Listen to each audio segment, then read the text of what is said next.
heavy. Yeah.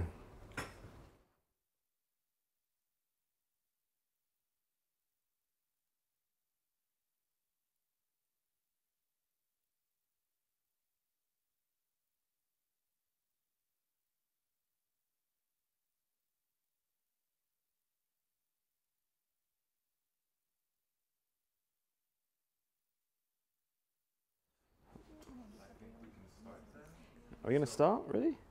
10:05? Okay. Will be the most efficient session if we start now.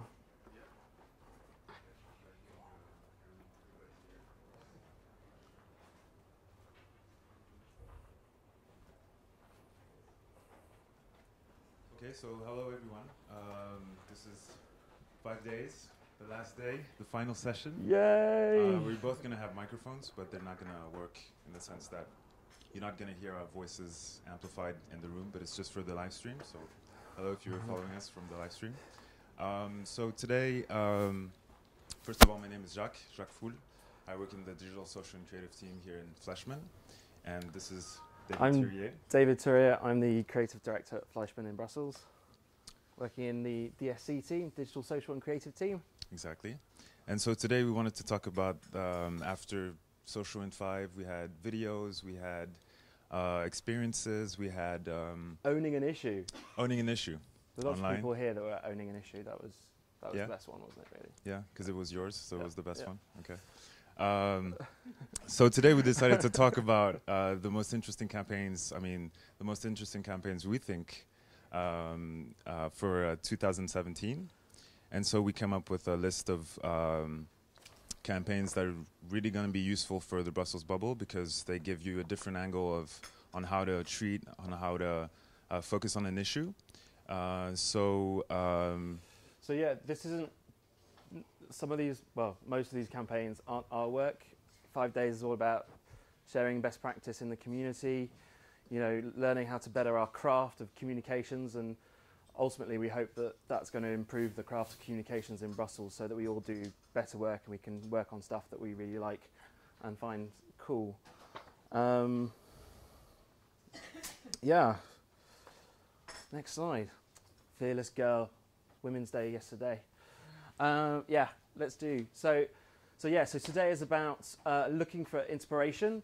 So we're going to show you some campaigns that we find interesting. I think the actual name of the campaign was, these are the best campaigns of 2017, but some of those campaigns were ours, and I thought, that's a bit presumptuous. So we've just renamed it to Interesting Campaigns of 2017. And you know that it's all about. We also pick some of these because we think they're very creative. You know, we often talk about creativity. I'm not sure if some of you were at the session that I led last year on creative campaigns, but you know, we want to talk a bit about that today as well. Obviously, in Brussels, there's so many competing voices on any given issue. You know, some of my clients work on in the energy efficiency sphere, and there's like 50 actors that want to talk about energy efficiency. So being creative is a way of getting more share of voice.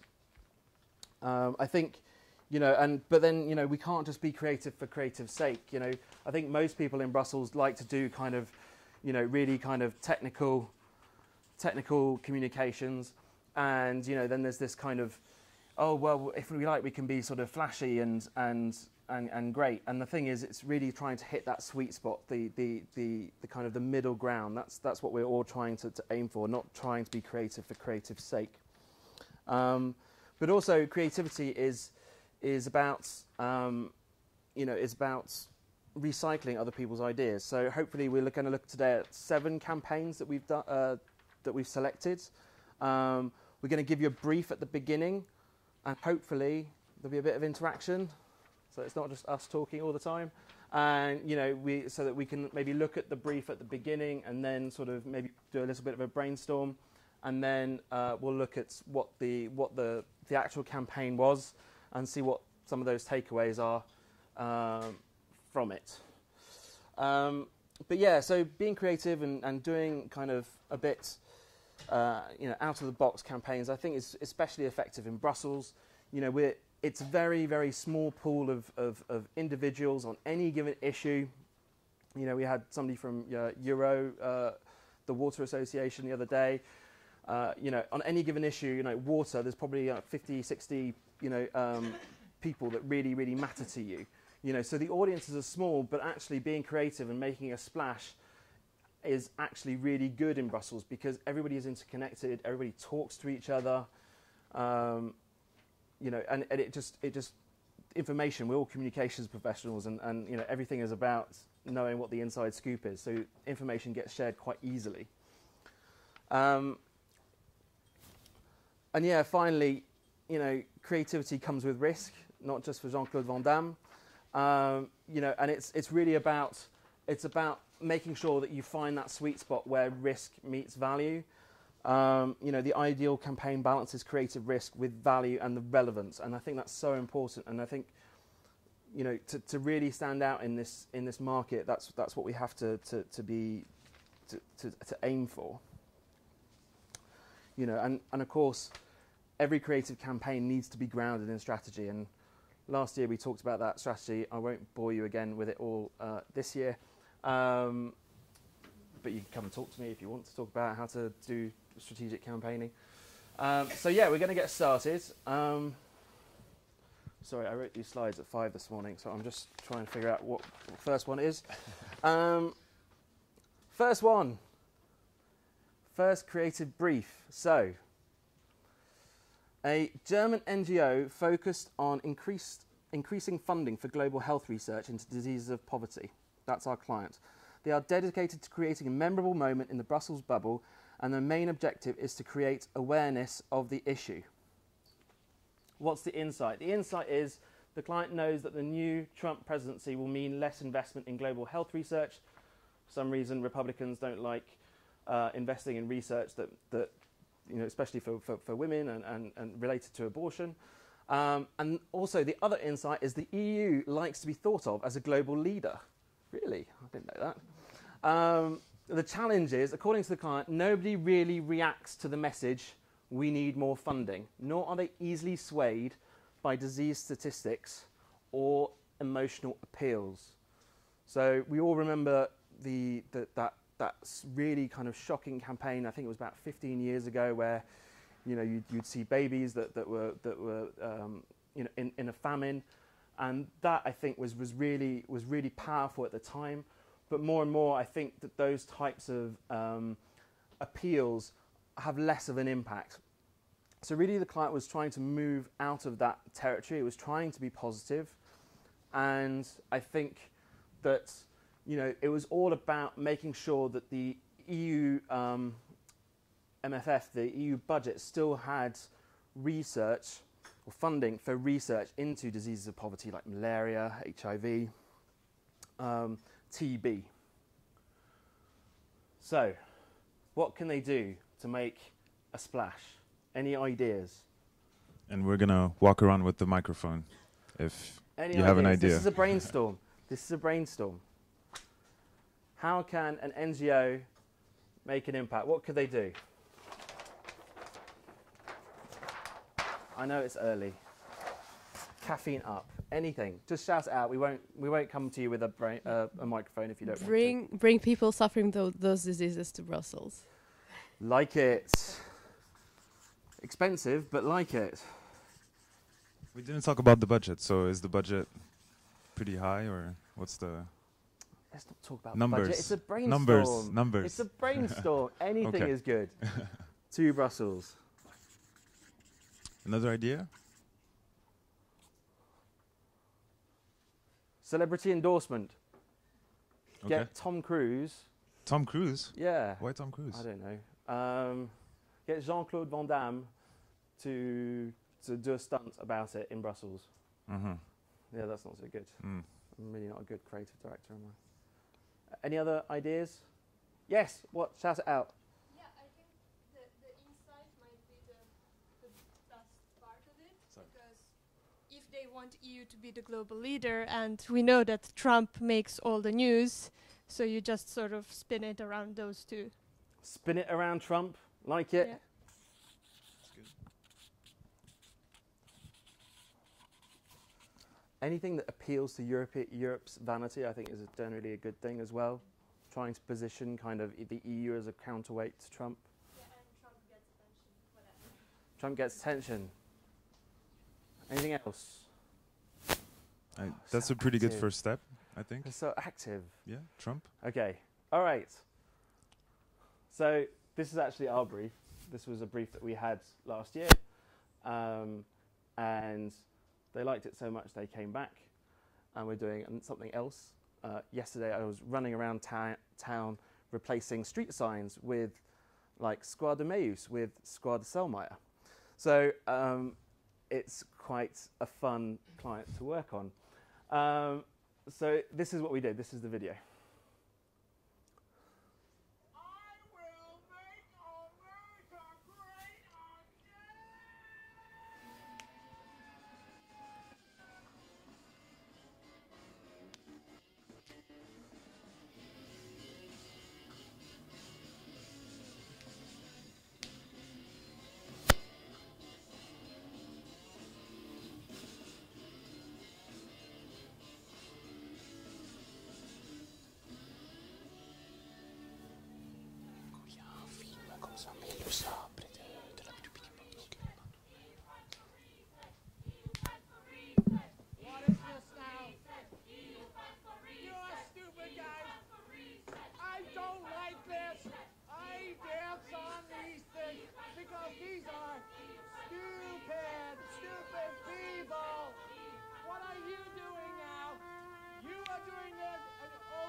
So fun to film. So we had this Australian guy become Trump, and we walked him around the EU quarter. I think we did it at the time. It was a NATO summit or an EU summit, so actually Trump was in town, which was even better. I think it was the first time he was in town, actually. Yeah. Yeah. This is just before he said that it was a rat hole or a shithole or something like that. Anyway. First time in Europe, I think, even. I'm sure he's been to Europe before. As a president. Yeah, as a president. And literally, we could not walk 20 yards down the street without somebody wanting a selfie with our Trump. It was fantastic. So, main takeaways.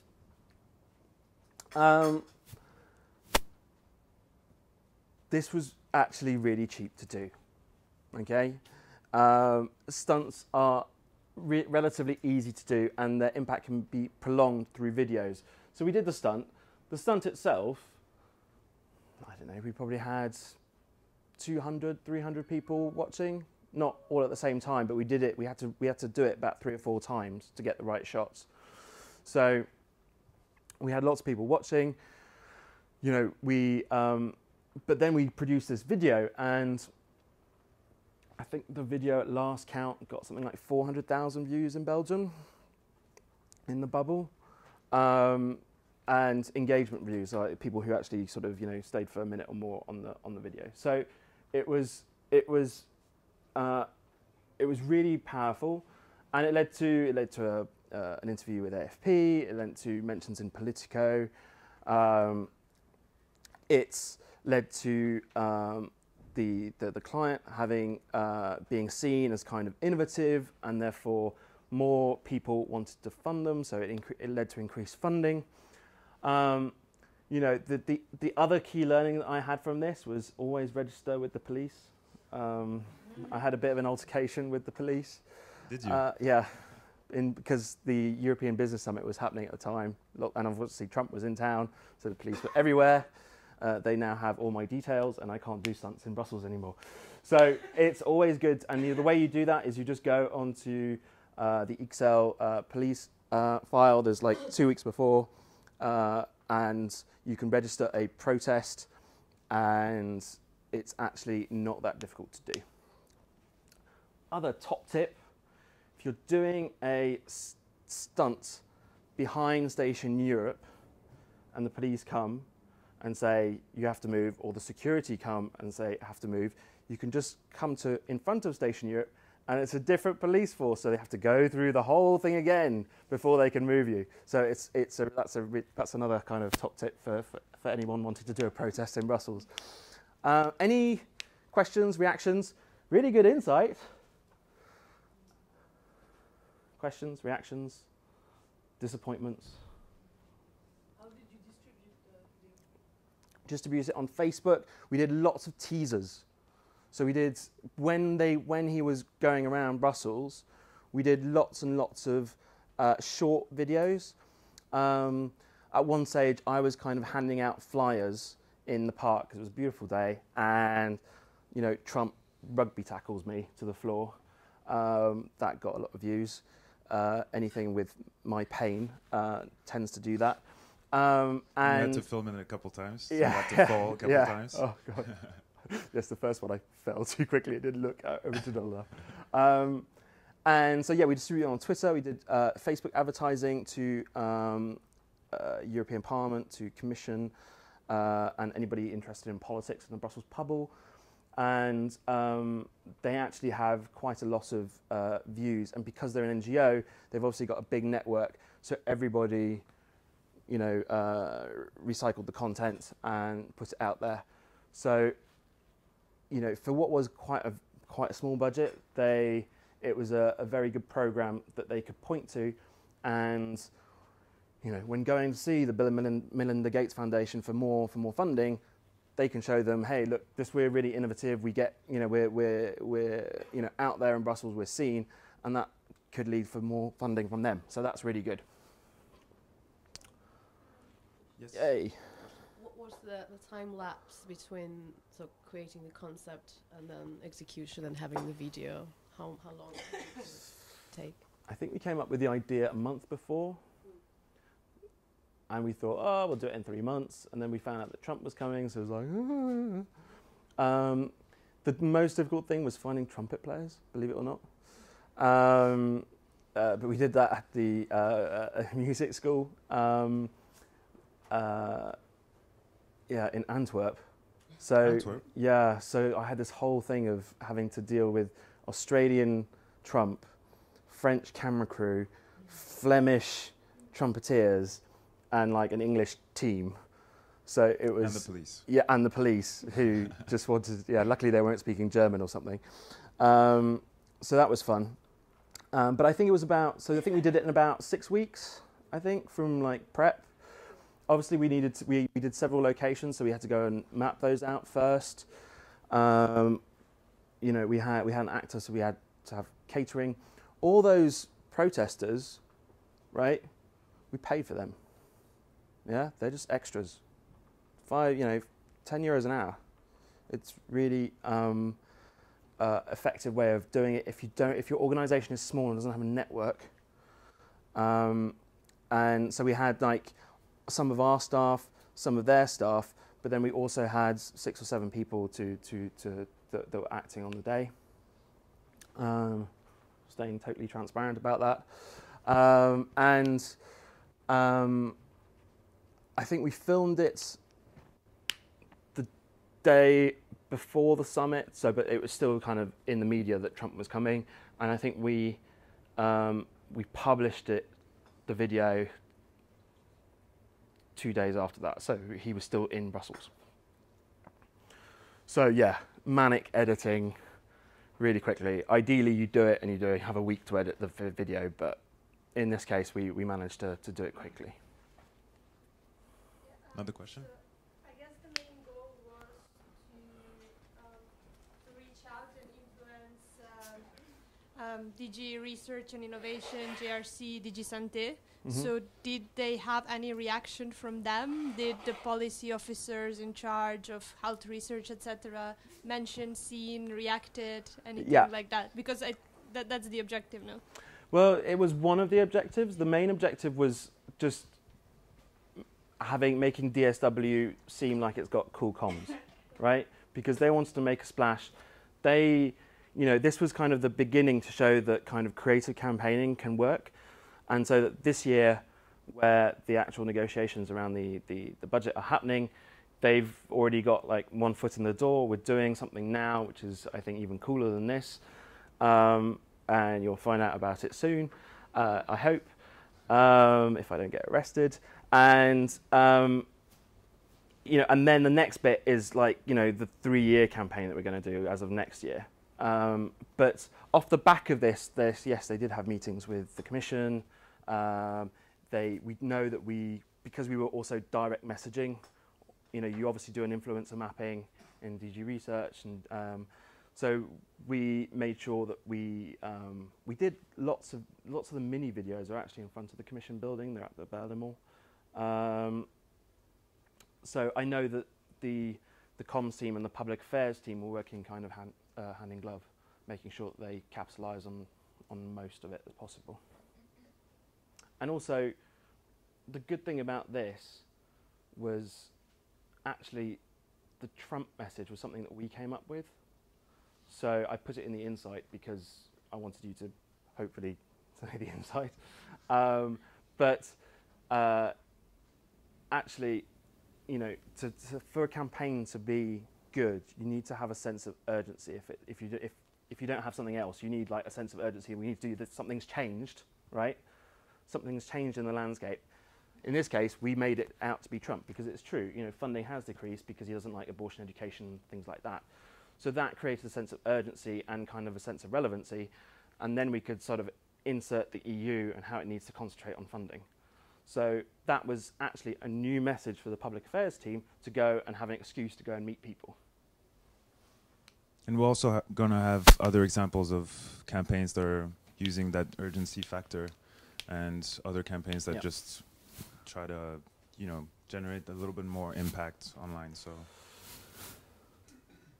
am I doing this one or are you doing this one? I could do this one. Yep. So, creative brief number 2. So, Canadian human rights organization supporting individuals affected by a particularly rare genetic disease. So, the insight we have is that the client has sufficient online data underlining which specific questions their audience, usually parents of people affected by the disease, is eager to get answers about. The client's audience is seeking for specific answers online, and they don't trust experts and doctors writing about the disease. The main challenge is that with connections in the tech and digital marketing space, the client wants to connect with its audience on a personal level. Yet, publishing blog posts, reaching out to the media and sending out tweets on a weekly basis haven't been successful tactics so far. We could say this, like the Canadian organisation is the organisation that promotes the well-being of people with Down syndrome in Canada. Yeah. So their issue was parents when deciding, whether or not to keep their baby that has Down syndrome, they were often Googling stuff and getting kind of really, really weird answers to questions, right? And, they wanted to make sure that they had the best information possible. So weird answers, but also maybe just very technical, clinical terms used to explain how, the child is going to be raised and everything. So I think the idea here was to focus on a very sensitive subject and try to find a new way of talking about it. And I think parents had actually 10 days to give their decisions. So to make usually a decision whether they keep the fetus or not. So Google would be the first place where they would get their answers before taking a decision. So, any creative ideas?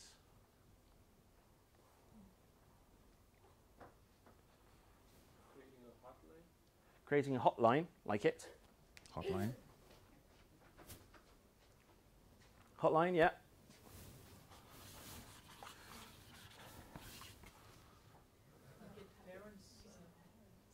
Using parents of people with Down syndrome. That's interesting. So how would you use parents, for example? Focus groups, okay. Having an ambassador for the person with the Down syndrome to actually to be kind of the face of this campaign. That's very good.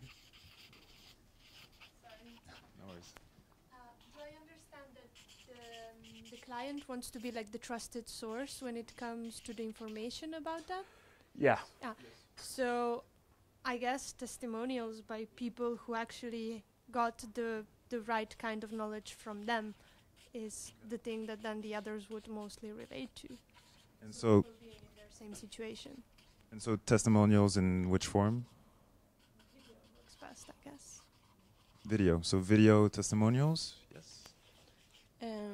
You could sort of bounce off the Macmillan campaign in the UK, where they make you sort of, they recreate a certain feeling that someone might be having in the moment where they have to make this big decision, or and then they also had they had a forum.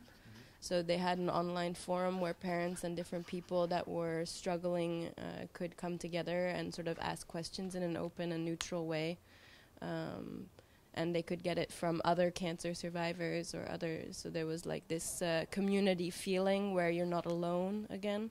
And the whole Macmillan community campaign feeling, was not being alone. That was really good. Online forum? Community feeling? Yes. Facebook chatbot. So does that relate to the first idea we had? Yeah, it's essentially is that you create the chatbot with the obviously AI capability to respond to these questions, what they're searching for, and then it helps them. It's a more informal and intimate way for their parents to get information about these specific issues. Okay.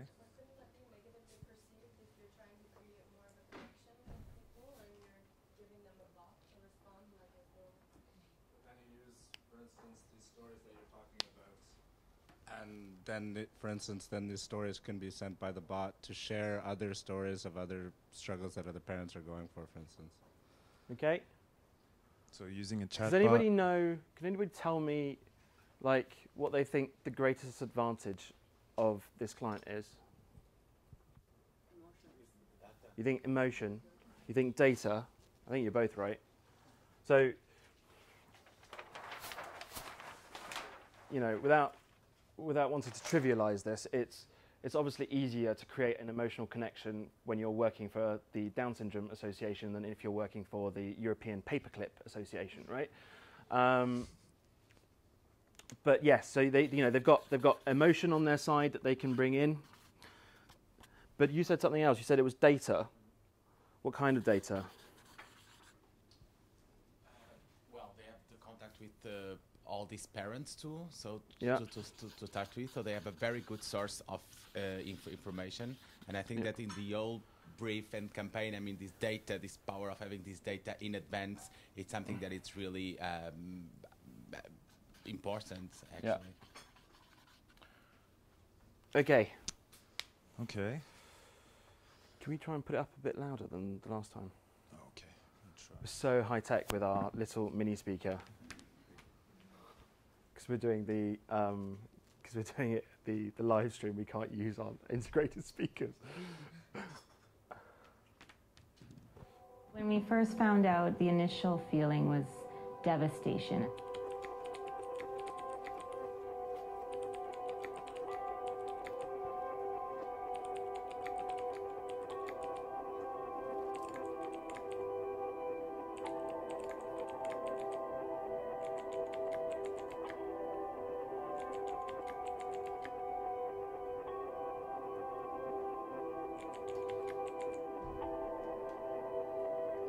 When do babies with Down syndrome learn to talk? Is Down syndrome curable? Can a person with Down syndrome get married? Yeah, everyone is not. It's not just people with who does not have Down syndrome. I hope to one day. I haven't found semester right yet, but I hope to.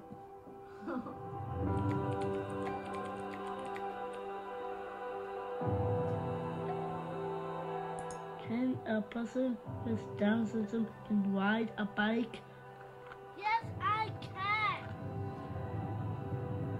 All Down syndrome babies bigger. No.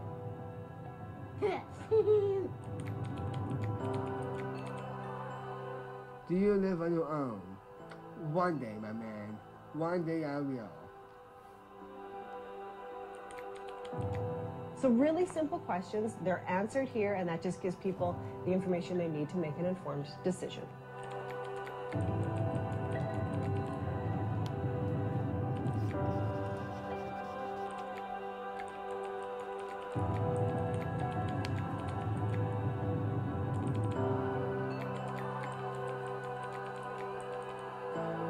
I hope that answers your question. So who was at the session that we talked about owning an issue online 3 days ago? Yeah, a couple of people. So there we really talked about how in Brussels we can now do that type of search analysis, right? And I think the greatest thing about this campaign is that it was informed right from the start. They did a search analysis to see what the main questions were, and so they got traffic.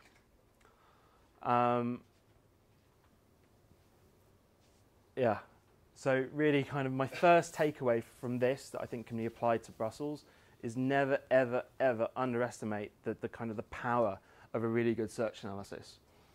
Can you explain a little bit more about search analysis? So they had all the questions, and how would they actually answer those questions, or how would that? So, you know, a search analysis works in the following way. You go to a search analysis expert and you say, okay, this is my issue. I need to know how people are searching around this issue in this geography. So, you know, in this office, we can do Brussels, but we can also do other, you know, all over Europe.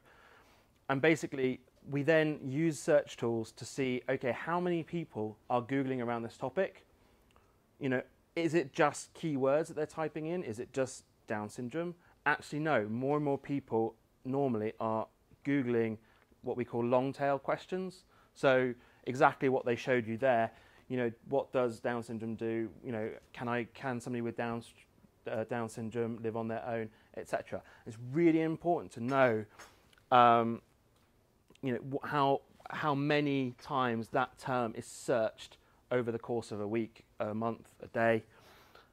And then because you've got that analysis, you then know what content to produce that answers that question. And then because of that, you'll go up the search rankings. And, you know, it's really applicable to Brussels, because often, you know, we have associations. I'm not going to talk about bananas again because that caused a furore on Twitter last time.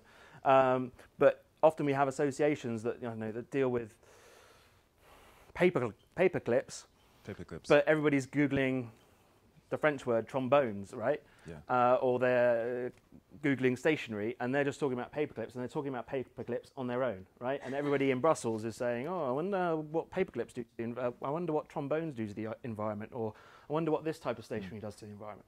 So it's really important that you craft your message after knowing what search does. I really like this campaign as well, because I think it's kind of just demonstrate how powerful a video is over a long-winded text.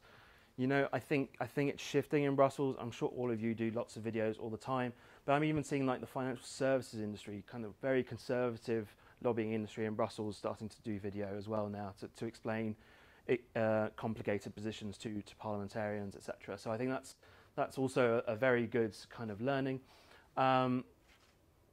You know, it's not, you know, it wasn't super technical. I mean, this is another reason of, you know, parents were Googling stuff. They were obviously getting stuff from presumably the Down Syndrome Association. They were probably getting stuff from the Canadian National Health Service, but it was still, you know, it still didn't feel real.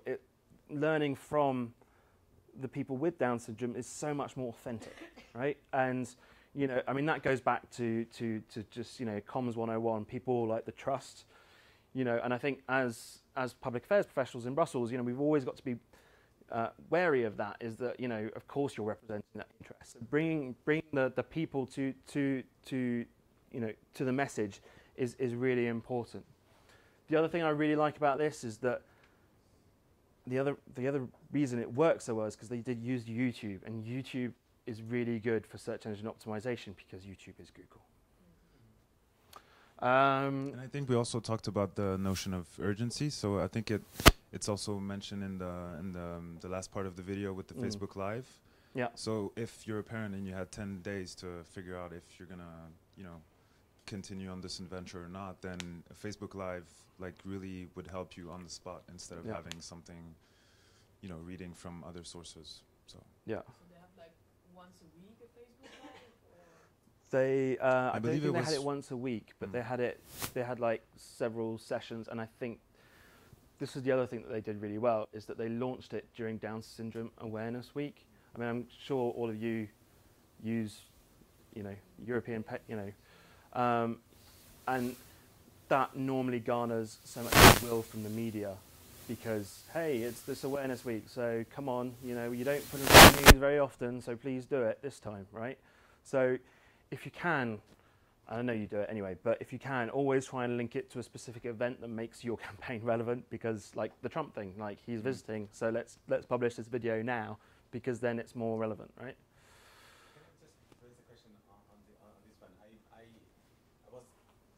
It's a really interesting campaign, and I think that we have touched a lot of people by this emotional feeling that we have created. On the other hand, the parents that went on Google, they needed some more technical or scientific information, actually. Did you build that pillar also in this campaign? So I think that you have made the connection via the very short videos, but then after that there was something that the parents could also relate to and have more information? Let me be very clear, FleishmanHillard did not do this campaign, or at least I don't know if we did. No, I don't think so. It wasn't us. But as far as I understand it, you know, it's the first step, right? So if you're at the top of the Google search rankings because you're using a YouTube video, then the logical step to find out more is to go onto the portal, right? So it's more about putting your content on top with something that's kind of very flashy and attractive, and then that is used as a stepping stone to get into everything. So yes, of course, I think they must have done that. Yeah.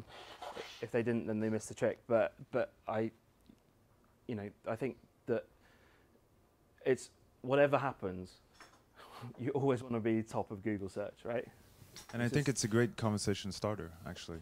Because like a lot of people think that, oh, why would we do this campaign on Twitter? Like it's gonna reach the right people, but are they gonna like support us in any way? But I think it's actually a good thing that it's. To have some more content to build that. Yes, exactly. Yeah. And then on the website you can have more information about it. So people would click on the video, go on the website, and then on the website you could have more information, more details that you cannot really encapsulate in a 1-minute video. So. Good. Any questions? Yes. On their website, they already have tabs that say about Down syndrome answers. Like they give different facts, and so it's just, I think that the videos itself were more as all of our social media and digital communications in general is a teaser to longer content elsewhere. So in this instance, it was a teaser to the website where they already have the information, but they probably noticed a gap where people weren't necessarily automatically going to their website or automatically seeking them as the knowledge as the So being the reference on the topic, pretty much. Yeah. Also, they are helping to get on the top rankings with this video because they probably put link in the videos to their website. Yeah. So the more links you get, quality links you get to your website, the better you will be also in search results. I said this the other day. You know, I know that FAQs on a website seems kind of quite passé. Something we did in like 2005, right? When we used to write, well, okay, maybe you created websites 2005, but you know, that was kind of like a new innovative thing. They're actually coming back in fashion because people now Google questions. So, you know, I think more and more of the websites that I make now, as part of campaigns, you know, they have kind of a page that literally has, you know, 50 questions that we know people are searching for. And that's a way of coming up the search engine rankings. Okay. Number Creative 3. Brief 3. Okay, this is something that we did, I think. Yes, it is. Yes. Junior Achievement Europe. Has everybody heard of JA Europe? Yeah. Yeah. Oh, really? Fantastic. Used to work with Caroline and people like that? Okay. So, wanted to draw attention to the eHub, an exchange platform between entrepreneurs, industry, policymakers, and teachers. And they didn't hire FleishmanHillard. Well, they kind of hired FleishmanHillard. They hired us as part of our FH for Inclusion campaign. So every year, Fleischman dedicates a certain amount of pro bono work, and this is one of the things that we did pro bono because we wanted to focus on inclusion. The insight was that the eHub program needs more funding as there is a perceived lack of pressure on the Commission to continue the program. The statistics speak for themselves. 87% of teachers recommend this way of teaching, and alumni are twice as likely to start their own businesses. So it was a platform in Europe that created best practice around entrepreneurship learning, so that schools aren't just about learning dates and, you know, conjugation, etc., as my experience was in France, but that it's more about learning how to be an entrepreneur, how to set up your business, learning kind of, you know, basic economics. And this eHub came up with recommendations for national education boards about how to take that forward. Now, eHub's problem was that their funding was coming to an end, and they needed the Commission to put its money where its mouth was and stop just talking about it, but actually deliver the money. So what do they want? They wanted an overarching campaign that would raise as much awareness as possible of the issue at minimal cost, because funding was an issue, so that the Commission and supporters would continue funding the programme.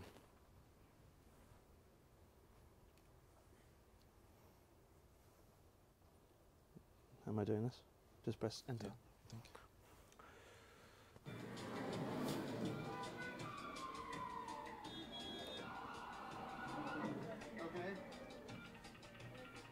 Yay.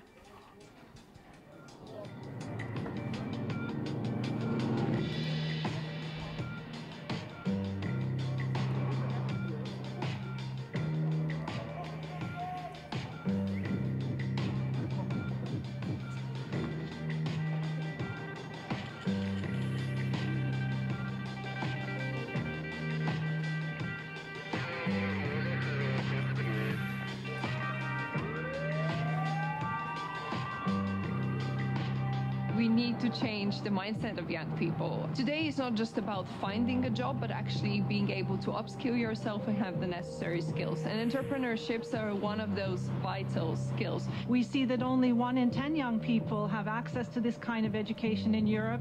We see many teachers who are not encouraged to bring this kind of education into the classroom for lack of training or lack of resources or lack of time. Entrepreneurship, I think, to be promoted is very important in every member state across Europe, and that's why I'm here.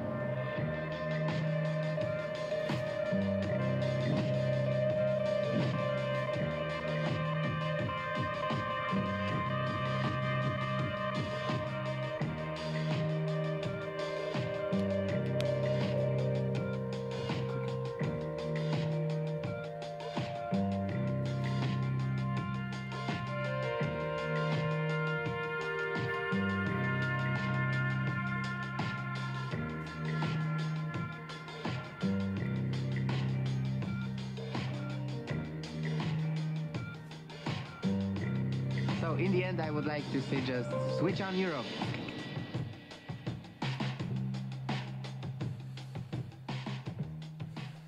So the way they went for it was they actually decided to use the Parliament to put pressure on the Commission. I think so far they've got this big map where they're literally switching on lights that correspond with constituencies of MEPs, and I think so far, don't quote me on this because I haven't worked on it in about 6 months. I think so far we've got about 100, 120 MEPs that have kind of signed the pledge. And,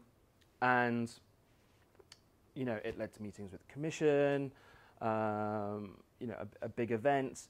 But this was something that we really did, you know, with very, very minimal funding. I don't think it was quite filmed on phones, but almost. So it's, you know, the main takeaways that I want for you to take away is you don't need a big protest to make a big impact. Using real students was a real boost to the credibility of the campaign. And I said this the other day, and now I'm going to contradict myself, and I know I'm contradicting myself. Content is king, distribution is queen, and she wears the pants. Actually, in this case, she didn't wear the pants because that's the other thing about this campaign that I would like you to learn about, is that this didn't evolve like a huge kind of massive grassroots operation in Europe trying to get teachers and people like that to come and give testimonials, because that would have just been too expensive, right? So it was about having this type of small scale stunt and giving the illusion to policymakers that this was kind of like a big deal and that they had a big network behind it, and that was enough to open the door and get so many people to sign the pledge about switching on Europe. And can you talk about the award? Oh yeah, and it won Best NGO Campaign of the Year. And did they get the funding? Still going through. The MFF is still going through now. Oh, okay. Yeah. Well, there were no mentions of the names of the MPs in the video. Because this wasn't the final version of the video. But yeah, we had, yeah, I'm sorry. So many edits of the video on our server. So. 5 o'clock this morning, guys. Give me a break. All right.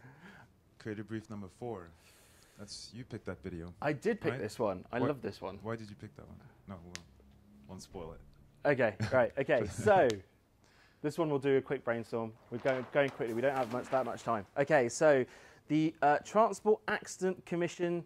Some of you will know this campaign, so I'm expecting lots of participation. The Transport Accident Commission in Australia wants to do a road safety campaign in a new and innovative way. It wants a PR campaign, but also an educational tool.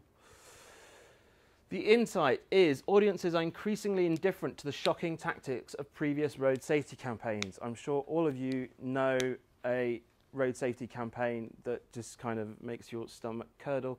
But I think they're very, very shocking, and I think much like the issue that we have now with you know, appeals for funding for you know, places hit by famine, etc., some of the usual tactics aren't quite as impactful as they used to be. And that, I think, is like the DSW video, the Trump video, where it's like a topic that everybody kind of understands, but like we have seen all those videos over and over again. You always want money. Yeah. Like, stop coming to me and asking more funding. Oh. Anyway, so the challenge was finding a new and original way to engage on an issue that has had so many campaigns over the years. Okay, if you know the answer to this, don't shout it out straight away. But if you do have ideas, I'm happy to hear them. This was a campaign that wasn't done by us, again, I should say. So that's why it's so much better than disclaimer everything at the else. beginning. Okay.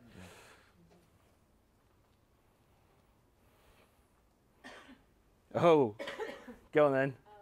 I'm not sure if I remember the campaign correctly. Right. I remember it was quite shocking. It was quite shocking. So I think they use sort of other ways of lethal accidents, not directly. When you saw, I think I remember when you saw the campaign at first, you didn't know what it was about directly. So I guess the sort of the surprise effect, and at the end you get the information of what it's actually about, was quite good. So you think like an anti-campaign would work, like not knowing what it is straight away, having a reveal? Okay. Okay, Surprise effect? I'm giving you 10 million euros, all of you. I'm giving you 10 million euros, and your job is to raise awareness about road safety. What do you do? Ideal world. Maybe we're more creative than them. Who knows? Ask people that have accidents to give a testimony. Testimonials, yeah. That was actually done in the UK, and it really, really worked. Like a virtual reality website where you can actually experience what it feels like to to suffer from an Okay, accident. that's better than this actual idea. Yeah.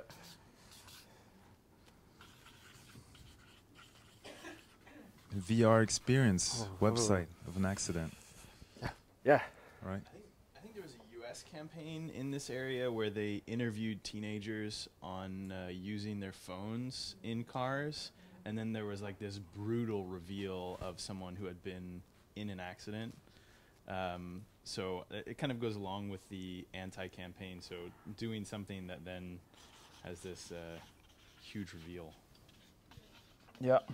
Yeah, So there was that kind of campaign about text messages that kind of stop in the middle.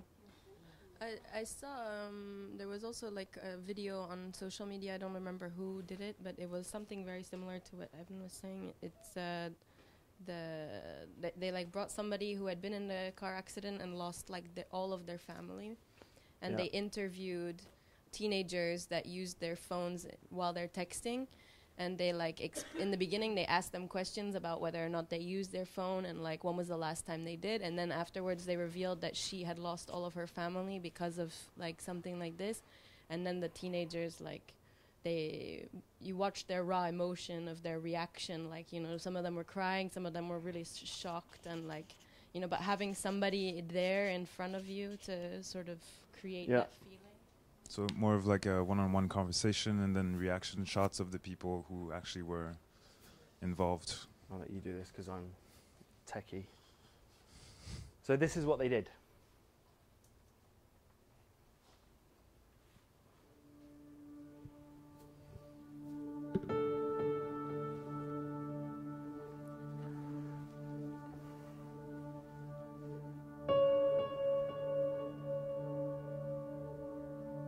The Transport Accident Commission in Australia has sparked huge international debate after they released a car accident awareness campaign unlike any other you've seen before. Part interactive sculpture, part educational tool, and ultimately a catalyst for conversation, Graham shows us how the human body would need to change to survive a low-impact crash.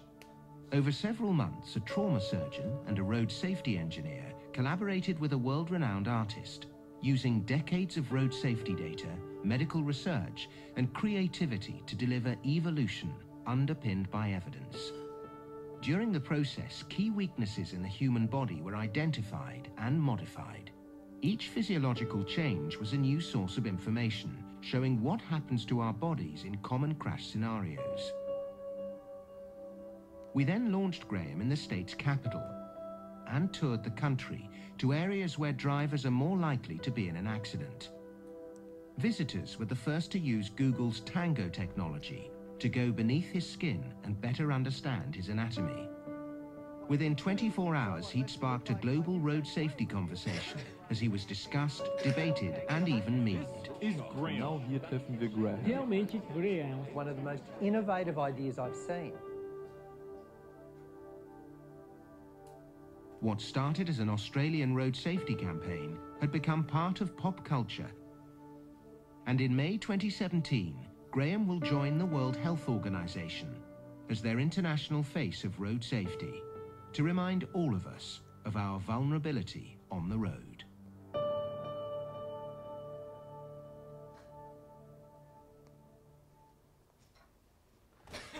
Pretty cool, huh? I love this campaign. It's fantastic. I think the best thing about this was that it completely, I think every other road safety campaign tends to be around shock and awe, whereas this was a different type of shock, and it was almost kind of the antithesis of previous campaigns, and it was a sober look at what needed to be done to survive a car crash. So therefore you're talking about a solution rather than kind of focusing on the problem, but you know that that solution is completely unworkable, so people go back to the problem. And I think that was a really, really great way of doing it. And the reason why I picked this is because I think in Brussels we don't use props enough. And this is like a fantastic prop. Props are excellent conversation starters. I think, you know, we often use worst case scenarios in Brussels. If you don't support us, or if this law comes through, then, you know, we'll be banned and that will cause this many jobs and you know, we'll lose this much economic value, and that's like 90% of public affairs, right? So we do that, but it's always, you know, like an infographic or something like that. And this, I mean, you know, it cost a bit. It didn't cost that much. It cost a lot less than I think you probably think.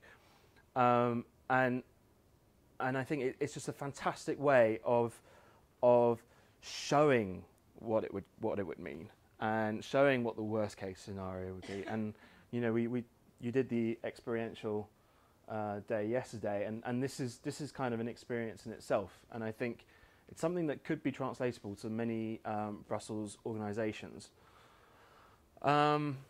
The other final thing that I want to talk about is, you know, obviously they collaborated with experts, and that led to authenticity because they brought in a really good artist, they brought in road safety experts, and they brought in doctors. But I think that really lent credibility to the campaign.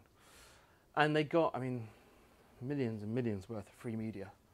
You know, it's, you know, sometimes just really focusing on that core idea and just doing that idea then leads to ancillary benefits later. Any questions on this? Who loves it? Good. Is this mine? Cool. Do you want to do this one? Yeah, I could do it. I can do it. I don't mind. Yeah. No, we could do it together. Okay. Right. You want to kick off? So the Huffington Post in South Africa wanted to have a CSR campaign, so a corporate social responsibility campaign, and raise awareness on the negative effects of consumerism, such as slavery and wage slavery. So the Huffington Post already had a platform for advertising and dissemination of the message, but they seem to have an issue with advertising, and it didn't produce a lot of engagement. So the client wanted to highlight the socioeconomic and environmental impact behind consumerism, to make people think about the implications of their purchases, while sending a clear message to the industries and manufacturers that needed to be held accountable. Okay, I don't think we have huge amounts of time for brainstorm, but does anybody have an idea of what they could do? I think this is a great thing to do in a time where newspapers are being criticised for their advertising. You see it in kind of the Sun and or the Daily Mail. Not newspapers are being criticised, rather corporations are being criticised. You know, stop funding hate campaign, things like that, right? So, you know, this was a great way of the HuffPost, which is a free news source. It's a great CSR campaign for them because it shows that, you know, that they think about the advertising, and they think about how they're advertising, and they only work with good collaborators. And basically they just wanted to get the message out around consumerism and you know, some of the effects of consumerism, and make people think about their purchases. But, you know, HuffPost is, you know, it's not a very wealthy organisation.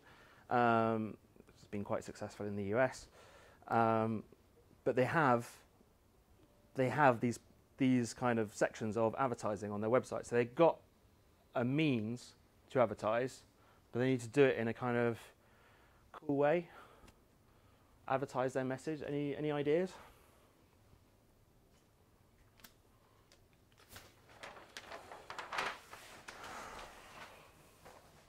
And it was basically also no ideas. Okay. The opposition between fast fashion. You have an idea. And so I could see you doing some kind of interactive banner where you're trying to get people to click. I know there was something around copyright in Brussels where you could kind of like throw down. I don't know. There was an interactive website where you could contribute to like throwing things at policymakers, and then you could see how many people were throwing it at the same time. So I can imagine some kind of interactive thing that's bringing what everyone's doing together in one place and maybe highlighting the mundaneness of clicking. Just as an aside, that's a great idea. The thing that I didn't show you, but because we didn't do it, but I really wanted to do it for the Trump campaign, was this banner advertisement where we were going to replicate somebody else's idea, and it would have been Trump's head, and there would have been a trumpet that you can move with your mouse with Juncker on it, and it was set, so instead of it just being a trumpet, it would have been Juncker like blowing the trumpet, and that made his hair go this way. Really wanted to do that, but we didn't have enough funding. Anyway, but yes, that's a great idea, and this is what they did.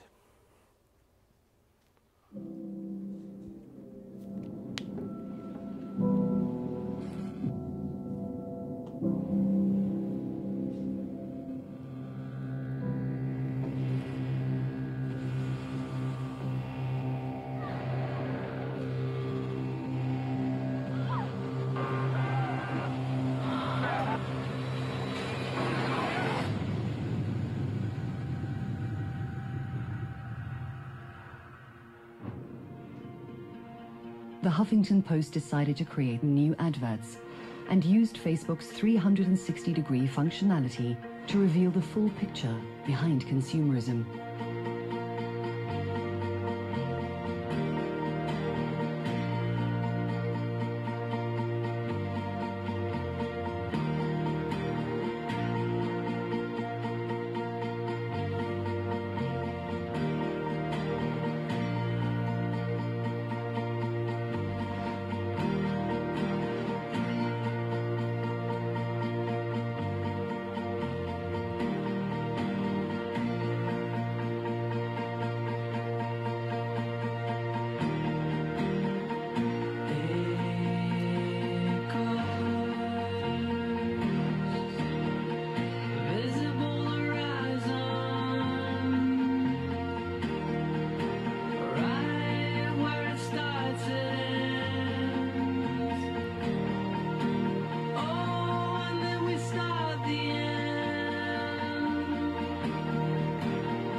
The 360-degree ads were linked to articles unpacking the stories behind consumerism, with practical tips on how we can become more conscious about the things we buy, and reminded people that every single purchase we make is a vote for the kind of world we want to live in.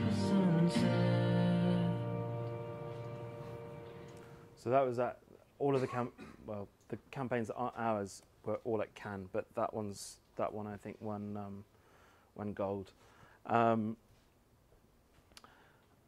love this because I think you can use it in Brussels. It's very dramatic. It's a great use of an anti-campaign. I think some of you have been here previous years where I talked about the League of Young Voters campaign that we did as an example of an anti-campaign. This is a great anti-campaign because the reveal is instant, and you're not kind of pretending to be something else and then kind of waiting a few weeks to come out. I think the other reason why I like this is because so often in Brussels there's a perception of industry or an NGO or an issue, and often the clients are like, if only they knew, if only they knew the facts, then they would understand. I think that's often one of the frustrations, and this was a great visual way of showing a cycle or a story in a very kind of meaningful way, and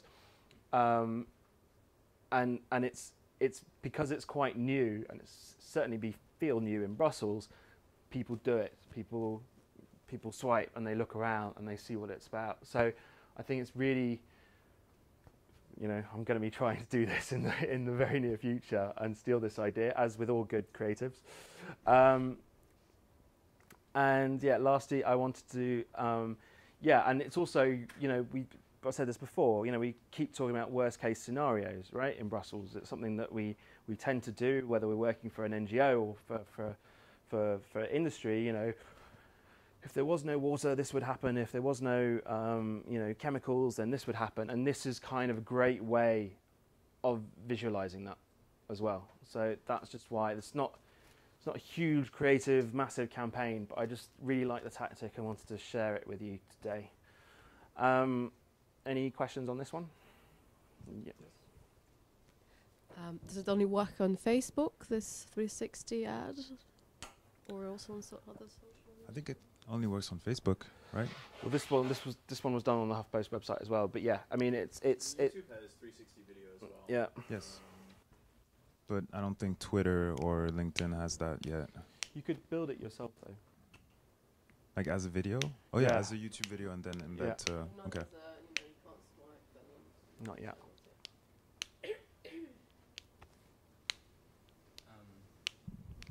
My question is not just to this, related to this ad, but ads in general. I mean, for this to work, you can't just use kind of okay visuals. You really need great visuals. So you can't just buy them from stock. And that's my problem sometimes, that if you want to create really good adverts, you would want to I don't know, shoot these. So that really increases your budget then. Do you have any ideas about that, or what would you advise to your clients in cases like this? Just ask for a bigger budget and then realize. I think you can use some. I mean, ideally you use stock, right? And you use it, and you get designers to integrate it all so that it looks the same. It does take time. It does cost a little bit. The cheaper way of doing it would be to animate it, so to draw it. And I think that is a cost-effective way of doing it. It really depends on the association or the issue, because I think that's the other problem, is that, you know, some issues have tons more visuals and image libraries than others, right? And you know, if I was working for the European Paperclip Association, like. I hope that's not a real association because we're live streaming. Then, you know, it probably is difficult to get like that kind of those visuals. But, you know, I think you could replicate this quite easily in a kind of by employing an animator or a graphic designer. Yeah, graphic designer. Yeah. And what I also liked about this is telling the other side of the story, not just the regular side of buying clothes. You actually see the whole process of making it. And it wasn't just about clothes. I think it was also chocolate. So you could see chocolate here. It was clothes, and there was tech as well. Tech. Talked about mining. Oh yeah. For different materials. You know, the other thing to remember, I know you guys all know this, but there are lots of great illustrators in Brussels because of the comic strip industry. So, you know, they often do work on the side, and depending on how emotional you want to be, but you could do this with comic strips quite easily, and do it that way. Any? Does it actually look like ads? Because people tend to click less on ads when it looks like it, and therefore impacts people. Yeah. So this campaign got 11% engagement, which is a lot more than normal ads. And normal ads are like, you know, depending on the ad, but you know, don't know if there's your active people in the room, but yeah, it's not, you know, normal banner ads are not as impactful. But this got 11% because it's quirky and new, simply because of that, right? So.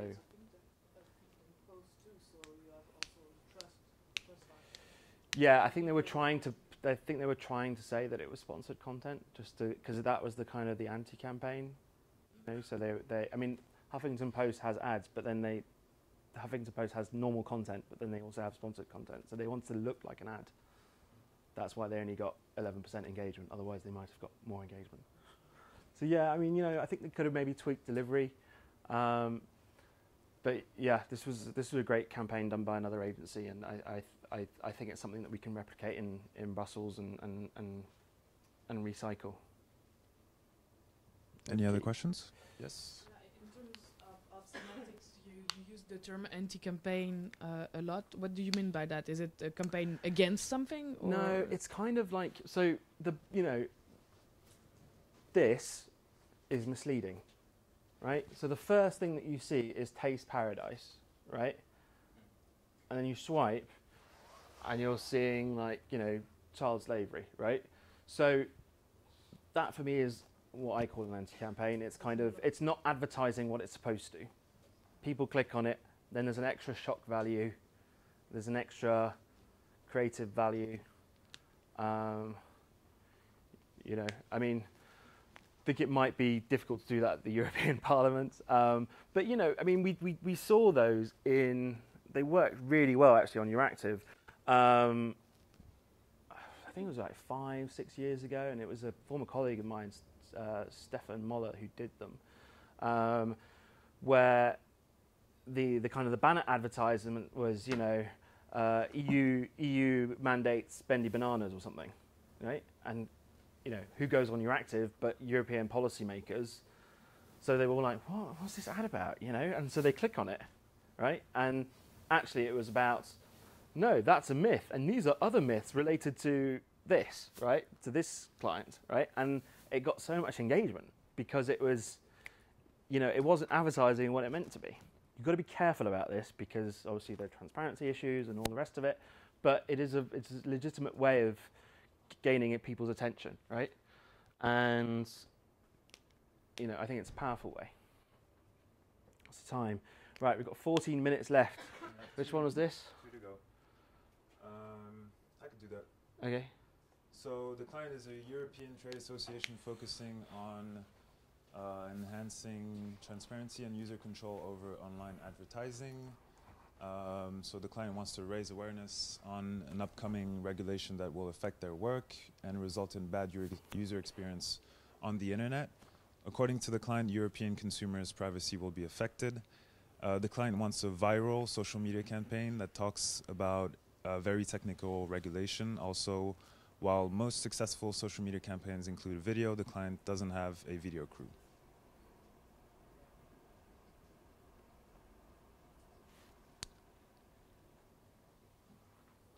So this European Trade Association was focusing on online advertising, and they basically wanted to show that this new regulation was gonna change a little bit the internet world and change the way we all use the internet in terms of privacy, in terms of using cookies, in terms of browsing the internet. So it's just gonna make a bad experience for everyone.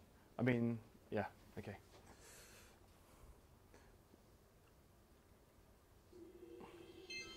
Hi, I'm Mr. Happy. I'm here to protect your privacy online. 2018. Something has changed in the way European consumers share their data online. To access this website, you just have to make one small change to your browser settings. Easy peasy. Almost there. Just follow these 5 easy steps. Consumers now have to set their privacy settings for every website, on every device, and in every browser they use. Congratulations, but not really. Just complete this 26-point checklist. Easy peasy. Thankfully, Mr. Happy came along to make this whole process easier. A little overbearing, but he's only here to help. Hi, I'm here to keep you safe. Easy peasy. Mr. Happy, coming to a cinema near you.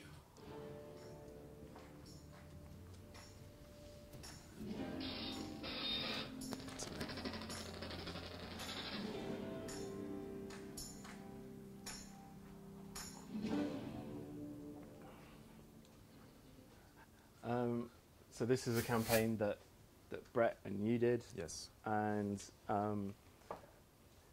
what I really like this campaign because it was done. The turnaround on this was so quick, wasn't it? You did it in like a month. Yeah, a couple of weeks. Yeah. So I think the key learning from, and I don't want to go into too much of this because I know some of you have been to quite a few 5 days this week, and I think we talked about this on another day. So I'm not going to go into a huge amount of detail, but it was done very quickly using stock footage, using that really, really annoying voice. Easy peasy is actually the guy I sit next to in the office. So, like, feel sorry for me. So no, we had to record his voice in a Danish accent because he's from Denmark. Yeah. No, he's a really nice guy. And we wanted like an accent that didn't sound American or from the UK, or we wanted something European but still different. Yeah. So and annoying. And annoying. Not, say he's annoying. I hope there aren't any Danes in the. He was putting it on. He was being especially Danish. But yeah, what was the main takeaways that we said for this? So we created a series of videos, scenarios that would show the worst case scenarios for European consumers. And so, for example, Mr. Happy, it's all about, you remember the paperclip again? The paperclip. The word paperclip. Why are we like talking about paperclips today? That would just So pop weird. up and just say meaningful things and just being super annoying. Mr. Clippy. Well, Mr. Clippy, that's his name. Mr. Clippy. God, I hated Mr. Clippy. And so we were thinking using stock videos because we didn't have a production crew, or I think maybe even the budget didn't allow for that. And then we animated a character. So our design team animated a little character to have for Mr. Happy, and and it went really well. So there were like 5 movies in the end, weren't there? There were like 5. Yeah. Yeah. So there was 4 movies to just grab people's attention, and then there was a last one a little bit longer explaining the whole issue about the e-privacy regulation and all the issues that people would face.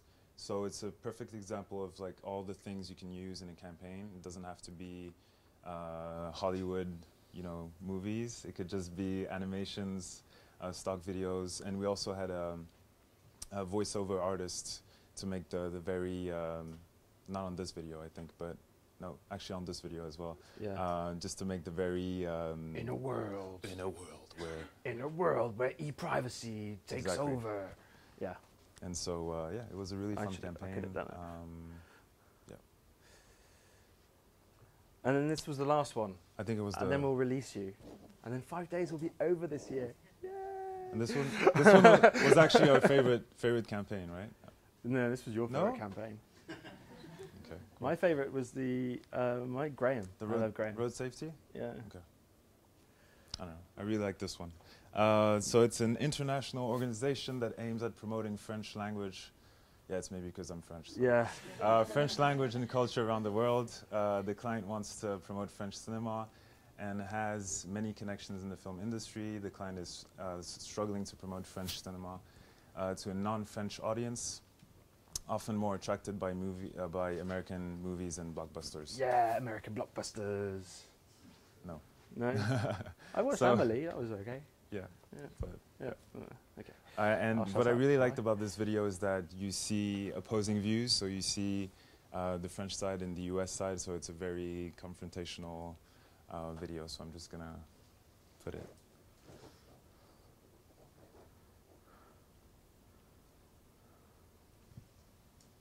Are you making a porno movie here? Because it kind of sounds like a porno movie. This is what happened when we pitched iconic French films to Hollywood professionals.